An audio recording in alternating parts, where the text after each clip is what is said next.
सरकारी नौकरी के इंतजार में मती मारी जाएगी, सरकारी नौकरी के इंतजार में मती मारी जाएगी, धरना प्रदर्शन नारेबाजी में ही उम्र गुजर जाएगी। ये लाइनें जम्मू कश्मीर के शिक्षित बेरोजगार युवाओं पर सटीक बैठती हैं। जब तक विशेष दर्जे प्राप्त जम्मू कश्मीर वजूद में रहा, तब तक सत्ता में बैठे हुक्मरान शिक्षित बेरोजगार युवाओं को मनमाने तरीके से इस्तेमाल करते रहे।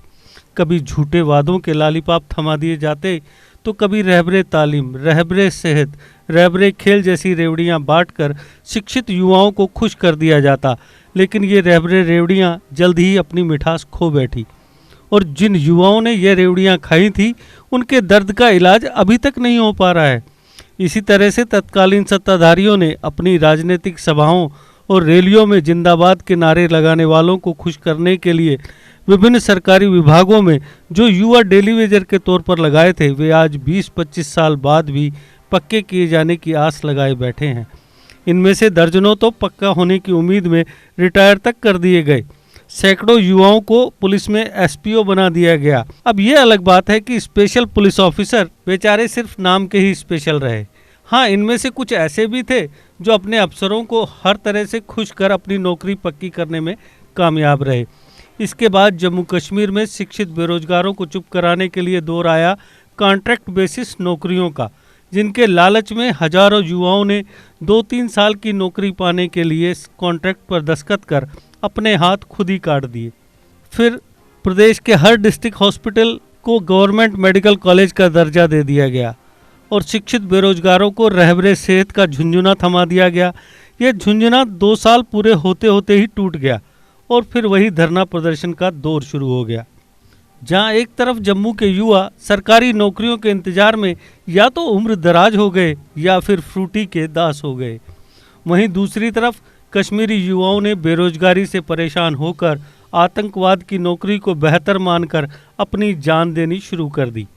यही सिलसिला जम्मू और कश्मीर दोनों डिवीज़न में पिछले 25-30 सालों तक चलता रहा।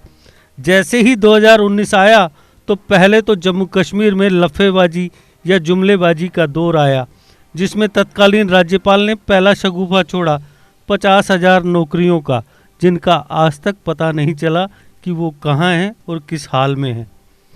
उसके बाद 5 अगस्त 2019 को जम्मू कश्मीर को आर्टिकल 370 से मुक्त कर केंद्र शासित प्रदेश बनाकर प्रदेश के युवाओं के लिए अवसरों के नए द्वार खोलने के दावे किए गए। लेकिन हुआ क्या? जम्मू कश्मीर को केंद्र शासित प्रदेश बनाए जाने का ऐलान होते ही प्रदेश में हाई स्पीड इंटरनेट सर्विसेज को बंद कर दिया गया और कड़ी पाबंदियां लागू करने से कारोबारी जगत कांप उठा। हाई स्पीड इंटरनेट सर्विसेज बंद होने से जहां इंटरनेट पर बेस्ड सैकड़ों स्टार्टअप्स बंद हो गए, जिससे हजारों युवा बेरोजगार हो गए। पिछले 1 साल से जम्मू कश्मीर की इकोनॉमी के विभिन्न अहम सेक्टर्स, टूरिज्म, कॉमर्स, इंडस्ट्रीज आदि बस किसी तरह से घिसट कर चल रहे हैं। इकोनॉमी की खस्ता हालत के कारण नई नौकरियां तो दूर की बात है जनाब, जो नौकरियां कर रहे हैं उन पर भी बेरोजगार होने का खतरा मंडरा रहा है। उसके बाद अब कोरोना वायरस के कारण हजारों युवाओं की नौकरी चली गई है, जिससे बेरोजगारों की कतार और लंबी होती जा रही है। इन हालात में सरकार के उन दावों की असलियत सामने आने लगी है, जिनमें 5 अगस्त 2019 के बाद ये होगा और वो होगा कि सपने दिखा कर कुछ दिनों तक युवाओं को भ्रम की स्थिति में रखा गया। लेकिन जल्द ही जम्मू कश्मीर के शिक्षित बेरोजगारों को समझ में आ गया कि उनकी नियति में तो सिर्फ धरना प्रदर्शन करना ही लिखा है, स्थायी नौकरी पाना नहीं। जम्मू कश्मीर के शिक्षित बेरोजगार युवाओं की मौजूदा हालत पर हम तो बस यही कहेंगे, जम्मू कश्मीर का शिक्षित बेरोजगार युवा, जिसके एक तरफ खाई दूसरी तरफ कुआं। देश के निर्माण और उन्नति में सहयोग, आपके हर कदम में आपका हमसफर। कश्मीर टर्बो TMT सरिया, चाहे भूकंप आए या तूफान, सुरक्षित रहें आप और आपका मकान। अपनाइए आपका अपना कश्मीर टर्बो TMT सरिया, ट्रस्ट एंड रिलायबिलिटी।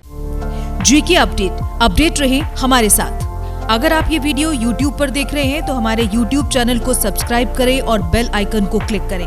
अगर आप ये वीडियो Facebook पर देख रहे हैं तो हमारा Facebook पेज लाइक जरूर करें। For advertisement please contact 705-109-1801।